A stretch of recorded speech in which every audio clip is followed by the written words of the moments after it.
Hi friends, welcome to my channel కుస్మాస్ kitchen. Friends, ఈరోజు నేను చేయబోయే రెసిపీ చిక్కుడుగాయలు నూపప్పు. చిక్కుడుగాయ నూపప్పు అనమాట రెసిపీ. మరి దాంట్లో కావాల్సినటువంటి ఇంగ్రీడియంట్స్ ఏంటో ఇప్పుడు మీకు చూపిస్తాను, చూడండి ఫ్రెండ్స్. పావు కిలో చిక్కుడుగాయలు తీసుకున్నా, ఈ విధంగా శుభ్రం చేసుకుని తుంచుకుని పెట్టుకున్నాను. ఇప్పుడు ఇవి ఉడకబెట్టుకోవాలన్నమాట. దీని తర్వాత దీంట్లోకి నూపప్పు పొడి వేయాలి మనం. దానికోసం నువ్వులు, ఎండుమిర్చి, ధనియాలు, జీలకర్ర ఈ రెండు వేపుకుని పౌడర్ చేసుకోవాలన్నమాట. ఇప్పుడు మరి దాంట్లోకి తాలింపు, ఈ చిక్కుడుగాయ రెసిపీకి తాలింపు కరివేపాకు, వెల్లుల్లిపాయ, ఎండుమిర్చి, జీలకర్ర, ఆవాలు, తగినంత ఉప్పు, పసుపు, కారము, తగినంత నూనె. ఫ్రెండ్స్, ఇప్పుడు ఈ చిక్కుడుగాయలు మనం ఉడకబెట్టుకోవాలి. ఫ్రెండ్స్ చూడండి, ఈ చిక్కుడుగాయలన్నీ గిన్నెలో వేసుకుంటున్నా.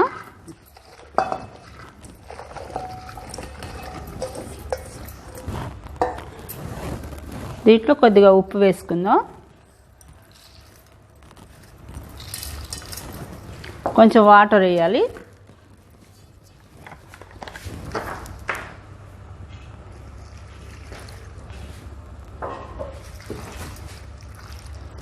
ఇప్పుడు స్టవ్ ఆన్ చేసుకుని ఈ గిన్నె పెడుతున్నాను.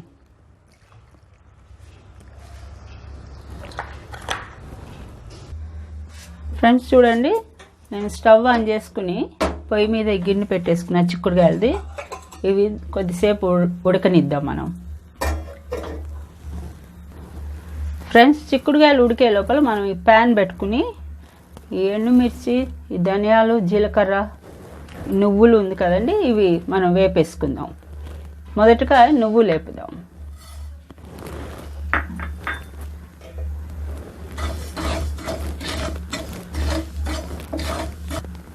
ఫ్రెండ్స్, ఇప్పుడు ఇవి కూడా ఇందులో వేసేస్తున్న ప్యాన్లోకి వేపుకోవాలి.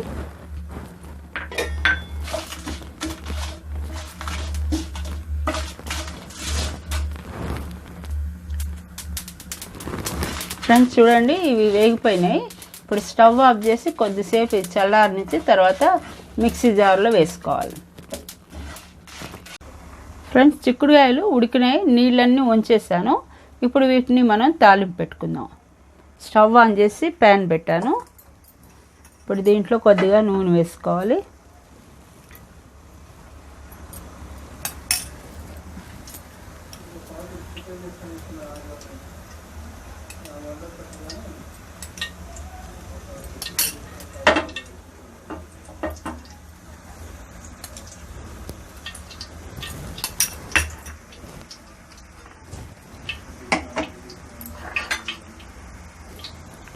ఫ్రెండ్స్, ఇప్పుడు ఆవాలు, జీలకర్ర వేసేస్తున్నా.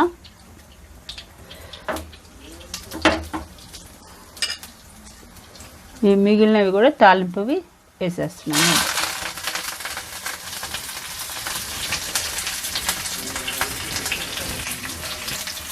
ఫ్రెండ్స్ చూడండి, తాలింపు వేగింది. ఇప్పుడు మనం ఉడికిన చిక్కుడుగాయలు ఇందులో వేసేసుకుందాం.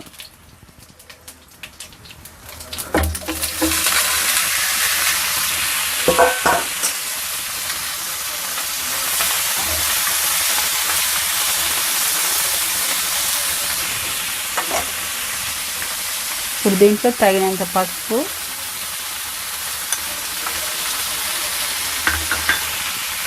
కొద్దిగా కారం చూసి వేసుకోండి.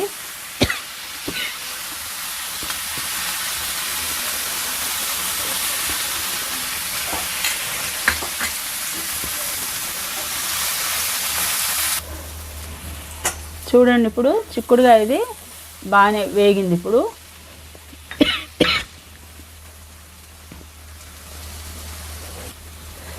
ఫ్రెండ్స్, దీంట్లోకి ఇప్పుడు మనం నువ్వుల పొడి పౌడర్ చేసుకున్నాం కదా వేపి, ఇది ఇందులో వేసేసుకోవాలి.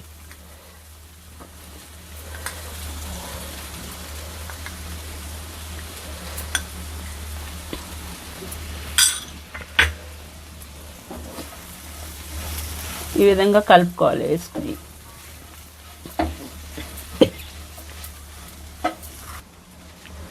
ఫ్రెండ్స్ చూడండి, చిక్కుడుకాయ కూర రెడీ అయిపోయింది. ఇంకా నేను స్టవ్ ఆఫ్ చేసి సర్వింగ్ బౌల్లో తీసుకుంటున్నాను. ఫ్రెండ్స్ చూశారు కదా చిక్కుడుకాయ నూపప్పు రెసిపీ. మరి చాలా బాగుంటుంది కమ్మగా. ఇది మీరు పుల్కాలోను చపాతీల్లోనూ మరి రైస్ ఐటెంలోనూ తీసుకుంటే చాలా బాగుంటుంది. ఫ్రెండ్స్ మరి ఈ రెసిపీ మీకు నచ్చినట్లయితే మీరు కూడా ఇదే విధంగా ట్రై చేయండి. మరి ఎలా ఉందో కామెంట్ బాక్స్లో తెలియపరచండి. మరి అంతేకాకుండా లైక్ చేయండి, షేర్ చేయండి. కొత్తగా నా ఛానల్ చూసే వాళ్ళైతే సబ్స్క్రైబ్ చేసుకోండి. Thank you.